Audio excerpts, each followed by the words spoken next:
Para kekasih-kekasih Tuhan, Shalom. Kita berjumpa kembali dalam Suara Marturia hari Selasa 26 Mei 2026. Pada kesempatan ini kita akan bersama-sama membaca dan merenungkan firman Tuhan dari kitab Kisah Para Rasul pasal 2 ayatnya yang ke-14 hingga ayatnya yang ke-40 khotbah Petrus. Namun sebelum kita merenungkan firman Tuhan ini, mari kita bersatu dalam doa. Tuhan yang baik, terima kasih untuk berkat Tuhan yang senantiasa tak henti-hentinya hadir dalam kehidupan kami. Saat ini kami mau membaca firman, kiranya Engkau menuntun hati dan pikiran kami, berikan roh-Mu agar kata-kata dari firman ini tidak berakhir begitu saja, tetapi kiranya kami boleh memahami apa yang menjadi isi hati-Mu dan itu menjadi pedoman bagi kehidupan kami. Ajarlah kami untuk tidak hanya menjadi pendengar firman, tetapi orang-orang yang mau diubahkan. Dalam nama Tuhan Yesus kami berdoa. Amin. Kita membaca dari Kisah Para Rasul pasal 2 ayat 14 hingga ayatnya yang ke-40. Namun saya akan mengambil beberapa penggalan di sini. Ayatnya yang ke-14 di bawah judul perikop khotbah Petrus. Maka bangkitlah Petrus berdiri dengan ke-11 rasul itu. Dan dengan suara nyaring ia berkata kepada mereka, "Hai kamu orang Yahudi dan kamu semua yang tinggal di Yerusalem, ketahuilah dan camkanlah perkataanku ini." Ayatnya yang ke-22 hingga ayatnya yang ke-24. Hai orang Israel, dengarlah perkataan ini. Yang aku maksudkan ialah Yesus dari Nazaret, seseorang yang ditentukan Allah dan yang dinyatakan kepadamu dengan kekuatan-kekuatan dan mujizat-mujizat dan tanda-tanda yang dilakukan oleh Allah dengan perantaraan Dia di tengah-tengah kamu. Seperti yang kamu tahu, Dia yang diserahkan Allah menurut maksud dan rencananya telah kamu salibkan dan kamu bunuh oleh tangan bangsa-bangsa durhaka. Tetapi Allah membangkitkan Dia dengan melepaskan Dia dari sengsara maut, karena tidak mungkin Ia tetap berada dalam kuasa maut. Kita melanjutkan ke ayatnya yang ke-36 hingga ayatnya 38. Jadi seluruh kaum Israel harus tahu dengan pasti bahwa Allah telah membuat Yesus yang kamu salibkan itu menjadi Tuhan dan Kristus. Ketika mereka mendengar hal itu, hati mereka sangat terharu. Lalu mereka bertanya kepada Petrus dan rasul-rasul yang lain, "Apakah yang harus kami perbuat, saudara-saudara?" Jawab Petrus kepada mereka, "Bertobatlah dan hendaklah kamu masing-masing memberi dirimu dibaptis dalam nama Yesus Kristus untuk pengampunan dosa. Maka kamu akan menerima karunia Roh Kudus." Demikianlah firman Tuhan.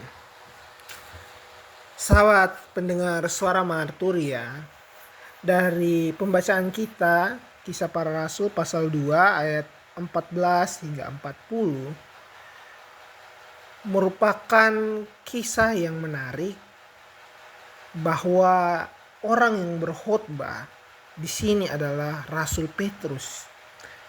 Orang yang dulu menyangkal Yesus, yang pernah begitu takut ketika Yesus ada di situasi yang menyulitkan. Bahkan dia menyangkal dan berkata, "Aku tidak kenal dia." Tapi sekarang Petrus ada di depan ribuan orang dan dia bicara dengan keberanian. Apa yang berubah pada Petrus? Bukan kepribadiannya, bukan situasinya, tetapi Roh Kudus yang mengubah ketakutannya menjadi keberanian.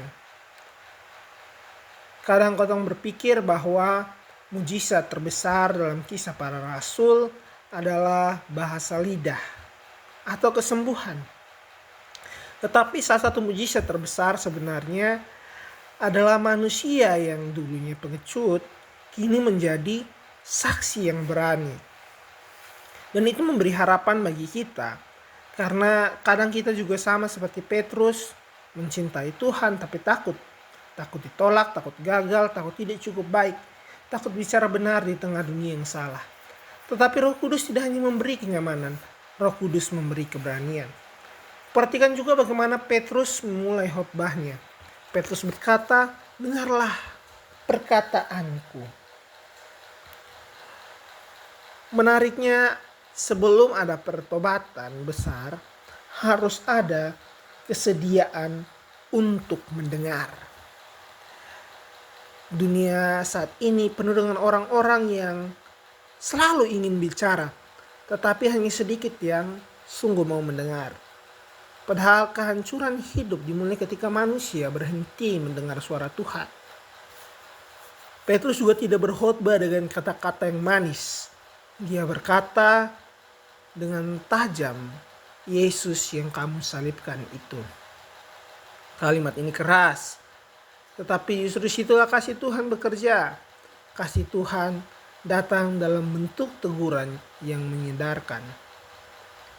Petrus tidak berkata bahwa orang Romawi yang menyalibkan Yesus, tetapi kamu. Artinya dosa bukan sekedar kesalahan sistem budaya atau orang lain. Dosa itu personal, ada keterlibatan hati manusia di dalamnya. Dan seringkali kita mudah sekali menyalahkan keadaan. Bahwa apa yang terjadi saat ini karena lingkungan kita, karena keluarga, karena masa lalu yang membuat kita menjadi pribadi yang berdosa. Tapi Injil membawa kita pada kejujuran bahwa memang ada bagian dalam diri kita sendiri yang perlu bertobat. Tetapi kita tidak berhenti pada rasa bersalah. Petrus berkata, tetapi Allah membangkitkan dia. Ini inti Injil. Manusia membunuh tetapi Allah membangkitkan. Manusia gagal tetapi Allah memulihkan. Manusia menghancurkan tetapi Allah menciptakan hidup baru. Kadang kita merasa hidup kita sudah terlalu rusak, terlalu jauh, banyak kegagalan. Tapi kebangkitan Kristus menunjukkan bahwa Tuhan sanggup membawa kehidupan bahkan dari tempat yang paling mati sekalipun. Bagian menarik berikutnya ada di ayat ke-37, ketika orang banyak mendengar hal itu, hati mereka terharu. Jadi kalau kita lihat sense bahasa aslinya itu bukan cuma sekedar terharu, tapi hati mereka tertusuk-tusuk. Seakan-akan ada sesuatu yang menembus hati mereka. Dan itu penting karena perubahan tidak hanya dimulai dari rasa kagum, tetapi dari hati yang tertusuk oleh kebenaran. Banyak orang yang ingin terhibur tapi tidak mau disentuh, ingin diberkati tetapi tidak mau diubahkan. Padahal Tuhan tidak datang untuk membuat kita merasa lebih baik, Tuhan datang untuk membuat kita menjadi baru. Karena itu Petrus berkata, bertobatlah. Bertobat bukan sekedar merasa bersalah. Bertobat berarti berbalik arah, mengubah pusat hidup. Yang dulu berpusat pada diri sendiri, sekarang berpusat kepada Kristus. Dan mungkin inilah undangan Tuhan bagi kita. Bukan sekedar menjadi orang Kristen yang religius, tapi sungguh-sungguh menjadi manusia yang hatinya diubahkan Roh Kudus. Mari kita berdoa. Tuhan, seringkali kami seperti Petrus yang takut dan rapuh. Hari ini kami belajar bahwa Roh-Mu sanggup mengubah manusia menjadi saksi-Mu. Tuhan, bila hati kami keras, lembutkanlah. Bila ada dosa-dosa kami yang kami sembunyikan, mampukan kami untuk jujur di hadapan-Mu, sehingga jangan biarkan kami tersentuh namun sesaat, tetapi ubahkanlah arah kehidupan kami menjadi semakin dekat kepadamu. Pimpin langkah kami hari ini agar hidup kami dapat menjadi kesaksian tentang kasih-Mu. Dalam nama Tuhan Yesus kami berdoa, amin. Saudara-saudara, terima kasih sudah mendengarkan Suara Marturia hari ini. Kiranya firman Tuhan tidak tinggal di telinga, tetapi turun sampai ke hati dan mengubah hidup kita. Tetap berjalan bersama Tuhan, tetap setia, karena Roh Kudus masih bekerja, memanggil dan mengubahkan hidup kita sampai hari ini. Selamat menjadi saksi-saksi Kristus. Tuhan memberkati kita semua.